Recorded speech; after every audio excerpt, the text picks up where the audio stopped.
Good morning, everyone.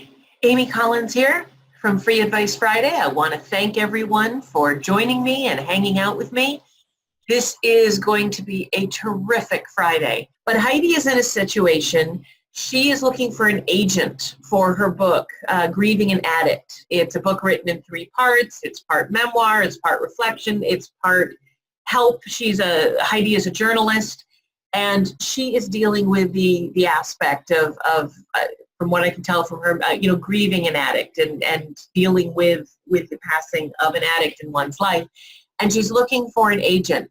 Super easy to answer.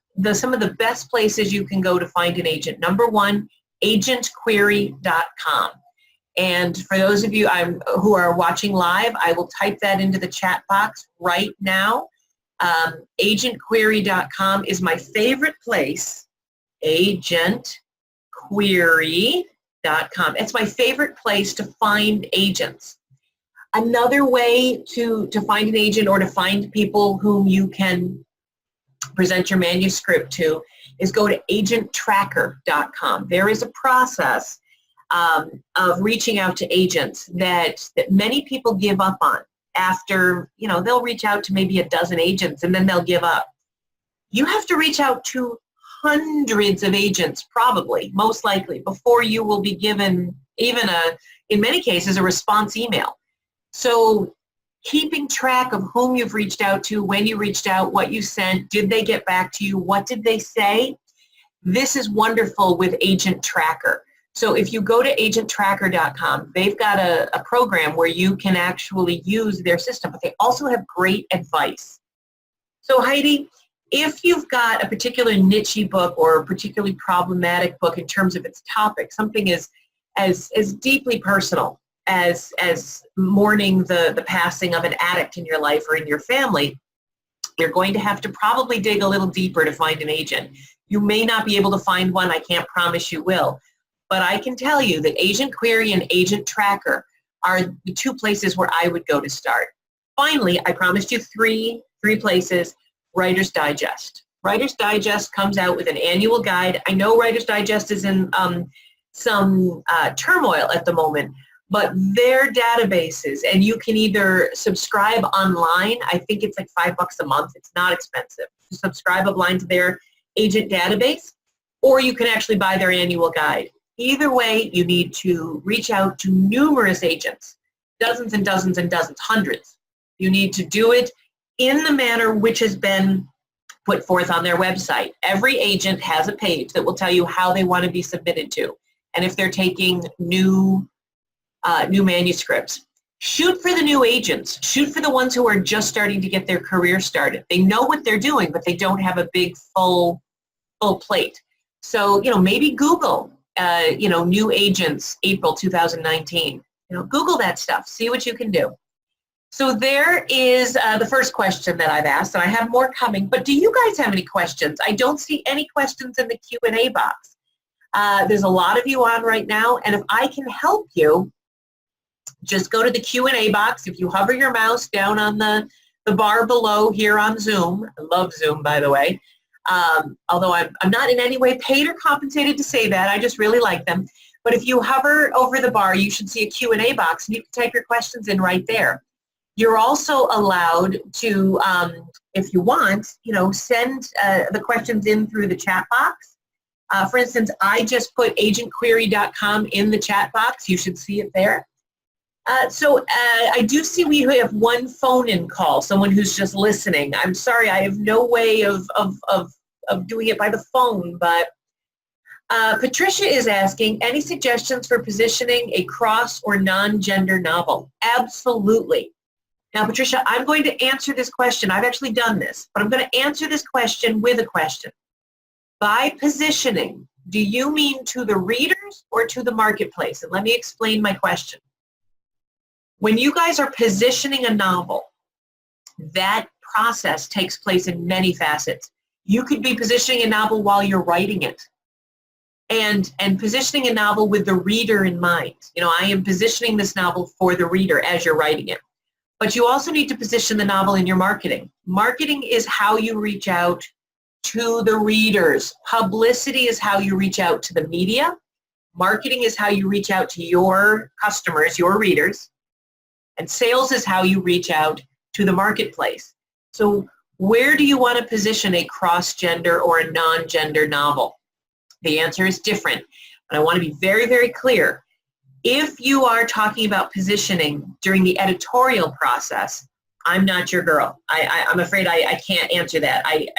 Nobody wants my advice on editing. But if you'd like to know how to position your book in terms of marketing, meaning getting out to your readership, there are tons of blogs that celebrate, not only celebrate, but help promote gender non-binary lifestyles and living and products and books. So just get on Google and start Googling the bloggers and the websites out there that support and strongly rally around this amazing community.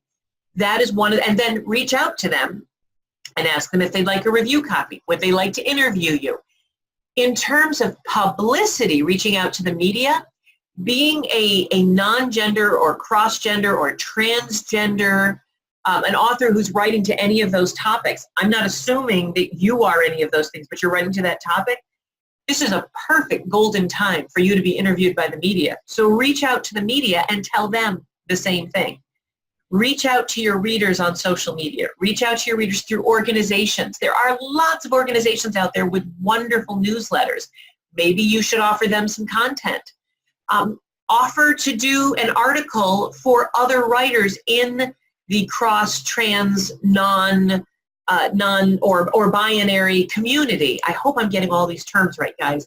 But reach out to them and offer to write an article for their newsletter. There's tons of ways. And finally, positioning yourself for the market. It's as simple as going to bookstores, libraries, any retailer.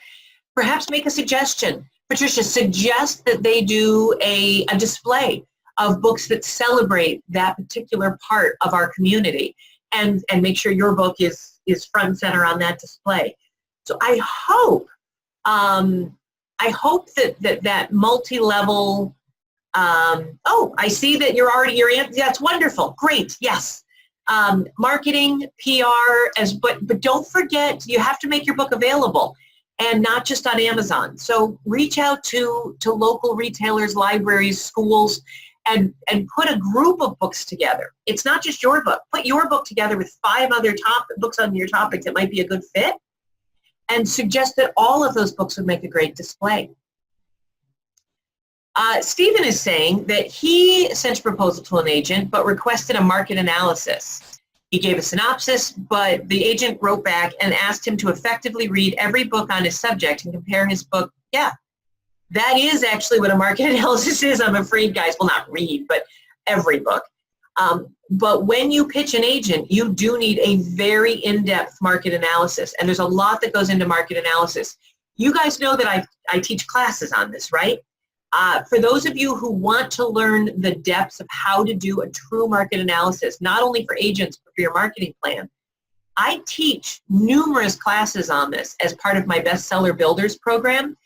Please, please, please consider joining me at Bestseller Builders. If you go to bestsellerbuilders.com/insiders, and I will answer your questions, Steve, I absolutely will. But let me type this website into the chat box just so I can make sure you have it. But I actually teach an hour-long class on this. But here's the short version of how to do a market analysis. This is by no means in depth. But you start by choosing, I now at the moment say 30 authors.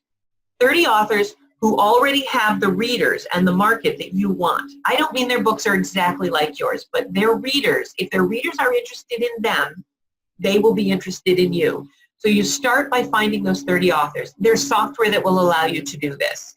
There's websites that will allow you to do this, even as simply as going to finding your best category where your readers are hanging out, and then go to Amazon.com and go to the bestsellers in that category. That's a great place to start.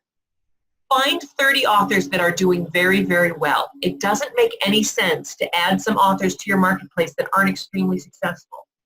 Because if I ask you to find 30 authors, and 10 of the authors you find have only sold 800 copies of their book, then What you're actually telling the agent is there may not be a great market left for your book.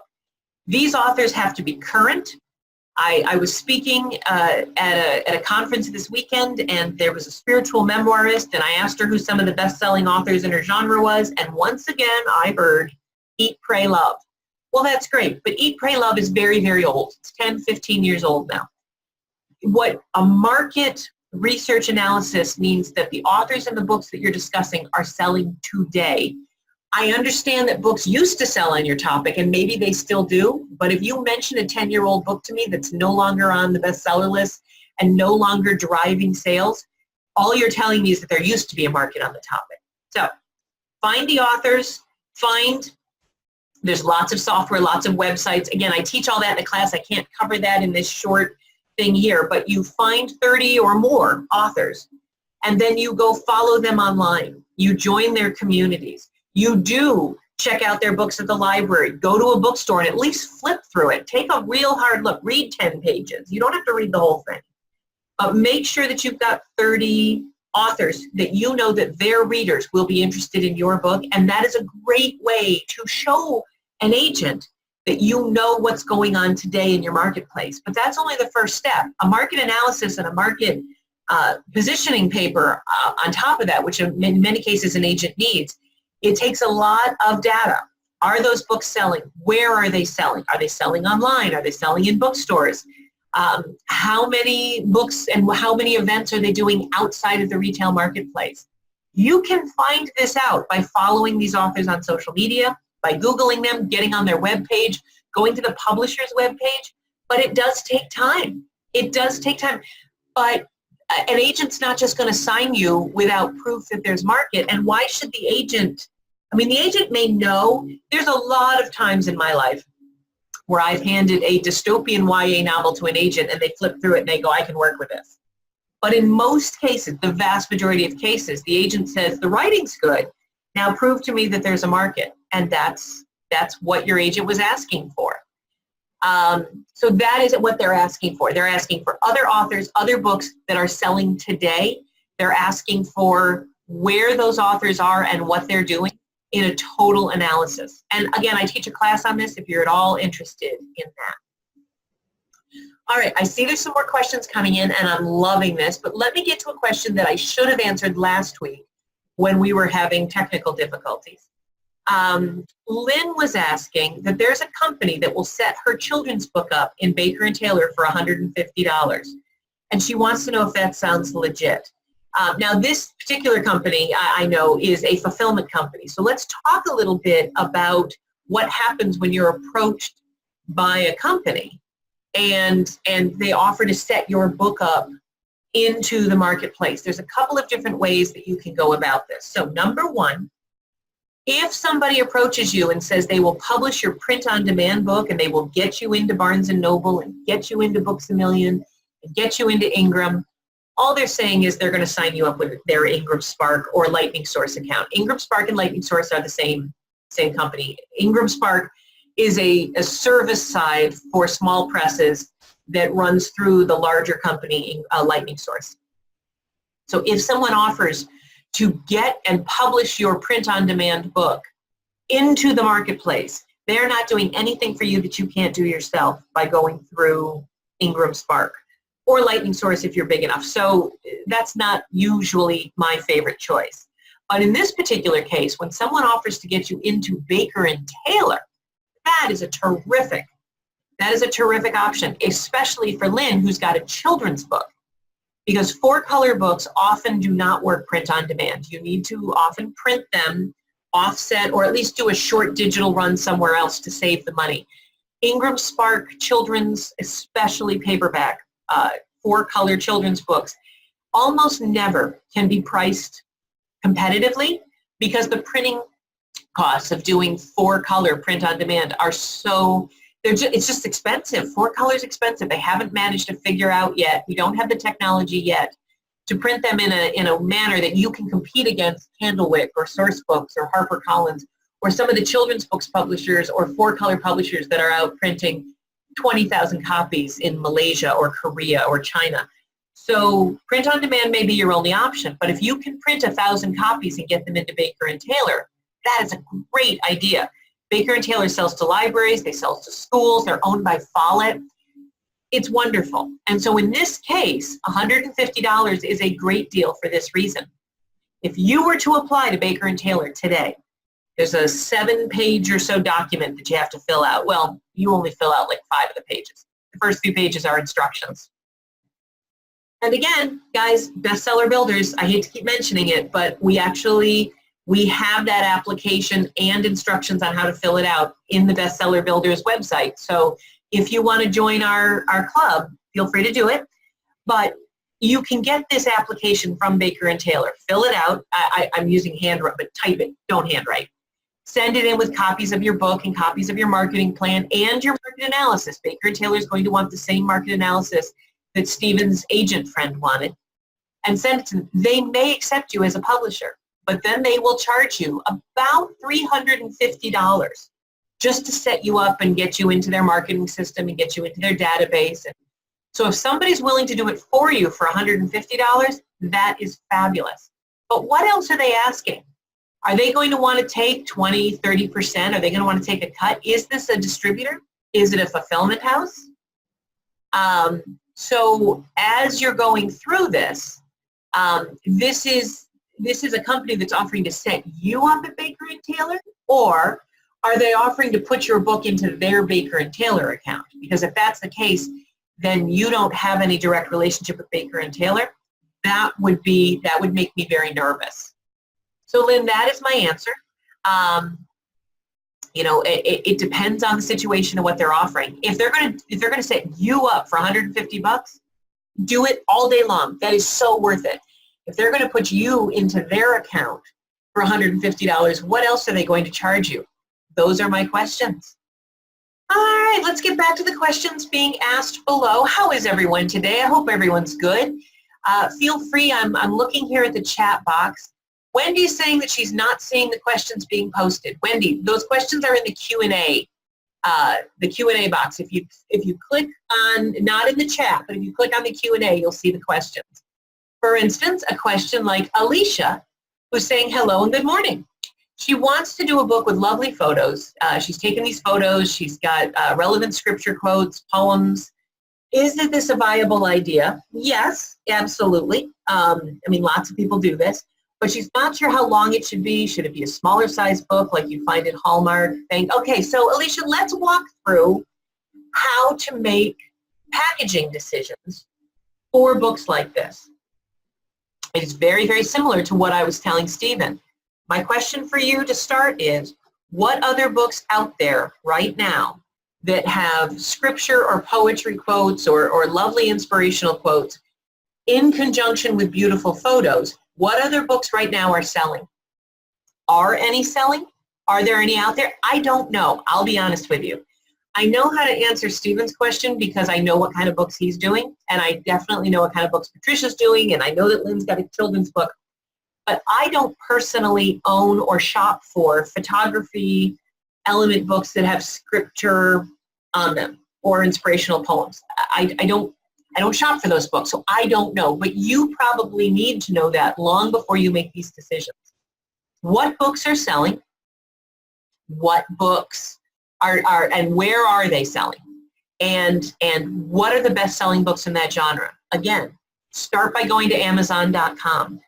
Also, go to the USA Today bestseller list. They've got 150 books that come out every Thursday that they recommend, that they report in order of sales, because they get the sales data from Nielsen Bookscan. In those 150 top books, are any of them pictorial with scripture or poetry books? Which is fine if they're not. That's a good place to start. Go find the books that are selling very well. There's a book that came out 10, 15 years ago called the Blue Day book. I believe it has a big frog on it. It's, I believe, a 5x5 or 5.5 by 5.5 square book. There's quirky, funny books of photography with cute, funny sayings, like bad news broken to you by really cute baby animals. But in terms of scripture and going a little more like Blue Mountain Art or Hallmark, It may be that that is a wonderful marketplace and that those books are selling like crazy. It may be that they sold like crazy 10 years ago and that Hallmark, was the place to go. But Hallmark has its own publishing program. They don't need to buy your book. They're already publishing tons of books like that. The Christian market in the retail side is going through enormous crumbling changes right now. Almost all, I believe all of the major chains that were around before are no longer in the same format they're in now. Lifeway, Cokesbury, they're all either closing or they've closed or they're changing their focus. They're moving away from books. A ton of the Christian retail market reports and newsletters and magazines out there are reporting on a daily basis the enormous seismic changes going on in the Christian retail marketplace.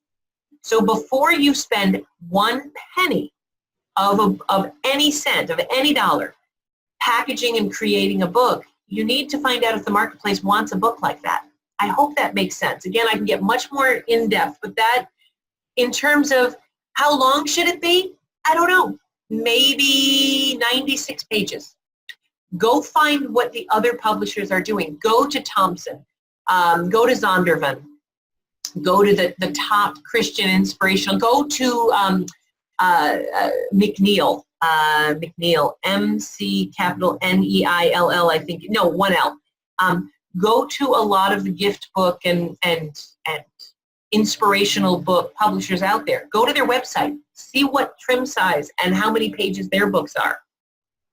Now, keep in mind, Hallmark has gone through also an enormous set of changes in the last 4 years. Half of its stores have closed.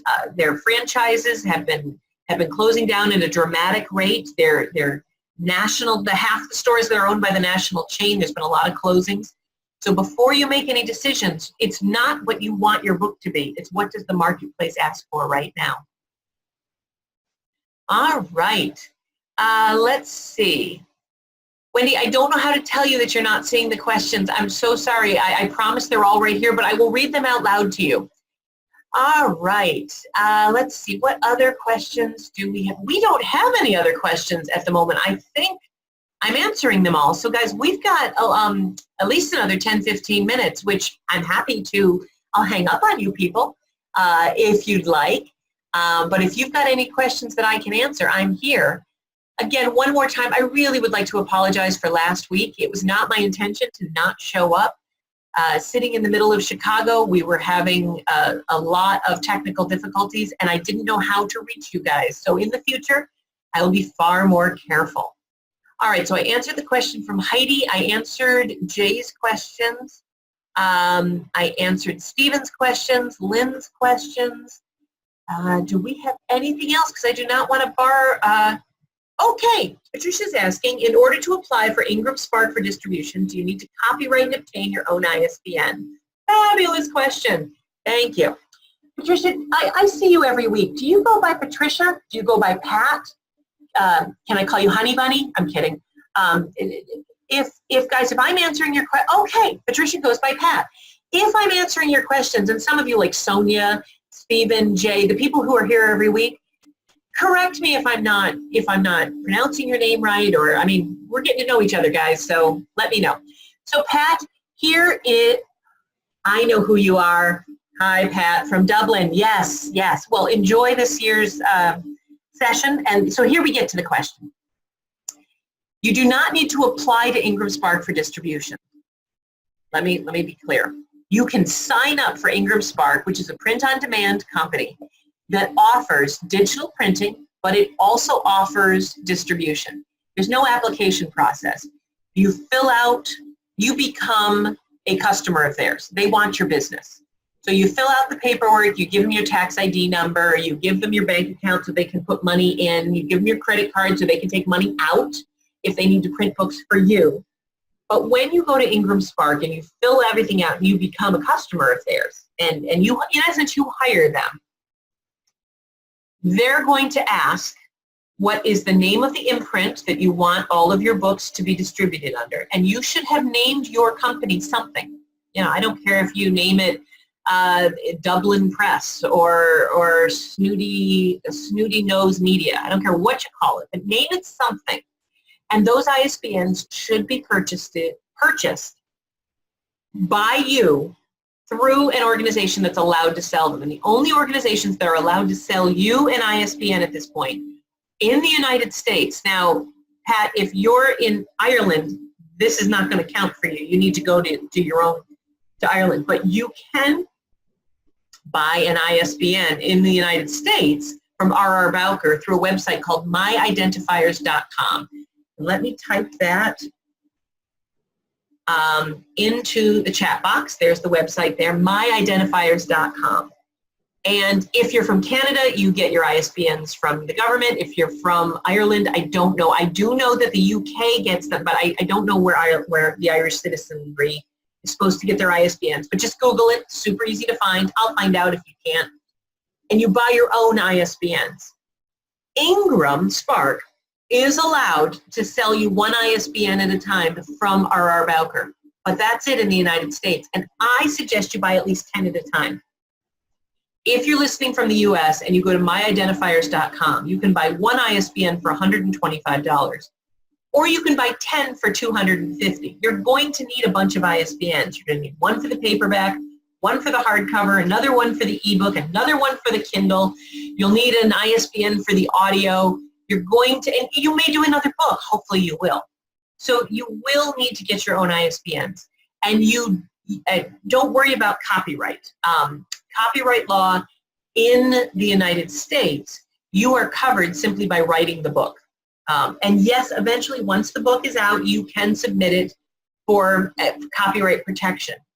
Again, I don't know the laws in Ireland, if you're an Irish citizen, but you do not need to file your copyright before you put your book up on Ingram Spark. You are covered.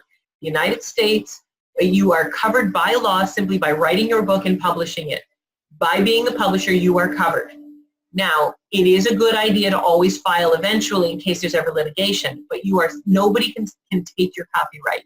Nobody, even if you have not officially filed. You own it because you published the book. If somebody else published the book before you, then they own it. So be careful. So you do need to obtain your own ISBN. Please do not take a third-party ISBN from what used to be CreateSpace and is now KDP. Do not take an ISBN from a vanity press or from a company offering to sell you one of theirs. If I ever offer you one of my ISBNs, say no to me. It means that I have apparently been tippling a little too early in the morning, because that is not okay. Get your own ISBNs. All right. I hope Peg is interested in calling her, Pat is interested in calling her business Peg Enterprises. I love it, but make sure you put media, press, something at the end of it. Peg Enterprises is great, but when you're just putting the book through a publishing process, it might not be a bad idea to, and you don't need to fill out any extra paperwork for this, but to add, just for your media and your press, to add a book that differentiates you from the rest of your corporation. All right. Stephen wants to host a recorded webinar, and at the end he makes an offer for a course. Have you found any good freebies that incentivize people to stay to the end? Well, Stephen, you know I do a lot of webinars. I don't mean to be flip, but the thing that incentivizes people to stay to the end is really good content. Make sure that you are entertaining, but make sure that you're giving them value. Nobody's going to stay to the end because you offered them a free, well, okay, a few people, a very small percentage may stay to the end if you offer them a freebie. Giving them a database, giving them something that they can't come up with on their own, that's a great way. You know, Daniel and I, we often will offer, often offer a free class. You know, if you stay to the end, you can get, you know, it's normally $99 on how to get your book up on Kindle, but we'll give you that for free at the end. But nobody stays for that. They stay because they want to hear what Daniel's saying, or they want to hear what I'm saying. And no amount of freebie at the end will keep them if they don't find the content that I'm providing relevant to them. That doesn't mean my content isn't awesome. It means it's not a great fit for them.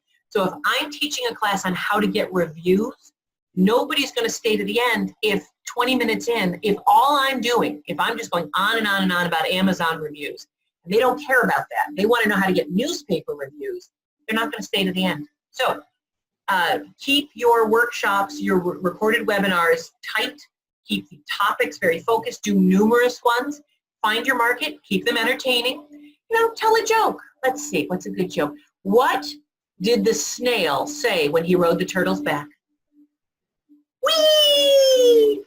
See, right there is how you get people to click right off and not listen anymore. So, Stephen, that's my advice to you. All right. Let's see. It is getting close to the end. We've got one more question. If there's any more questions, I'll take 2 more questions after this one, and then I've got to get going. I wish you guys all a very happy Free Advice Friday. I will see you next week. I will I've been putting these up on my website and on my YouTube channel, but it takes me a couple of days, I'm afraid. I'm getting a little crazed this spring with my travels, but I promise these are going up. And you can always friend me on Facebook. Just go to facebook.com/newshelvesbooks. Facebook.com/newshelvesbooks. These show up as right now I'm streaming live on Facebook. I am being asked if I have any resources for being able to approach producers of large networks and television programming to be interviewed as an author. Is there a resource to find people and connect with them since they're probably getting, yes, Stephen, I'm not a publicist, but you definitely want to get a hold of Steve Harrison, RTIR. And you want to take a look at his Quantum Leap program. You want to take a look at his databases. Go and Google Steve Harrison, Harrison, Harrisson. Hold on, let me. Yes, one S, 2 R's. Steve Harrison. He is really good at television. Very good at television and getting into the larger programs. Radio, I love Annie Jennings. Annie Jennings and radio. Let me give you her name. Again, guys, I don't get anything for recommending these people. These are just people that I like and I trust. Annie Jennings is awesome for radio. And when it comes to print work, I love Sandra Beckwith at Build Book Buzz. So let me give you her website, buildbookbuzz.com. Stephen Harrison is fabulous for television, high level. Annie Jennings will get you into top radio. And Sandra Beckwith, let me give you her actual name in case you're Googling, at buildbookbuzz.com can help you get into a lot of magazines. They've got great advice, all of them. They have free resources on their site, but they also have programs that you can sign up for. All right. I hope that was a good answer to your question. I don't see any other questions in. Let's see. I answered that one. And All right. Guys, it has been a wonderful Friday with you. I appreciate very much your attention and your faith in me. I will see you next Friday. Please email me at amy@newshelves.com any questions that you have that you want me to get in early.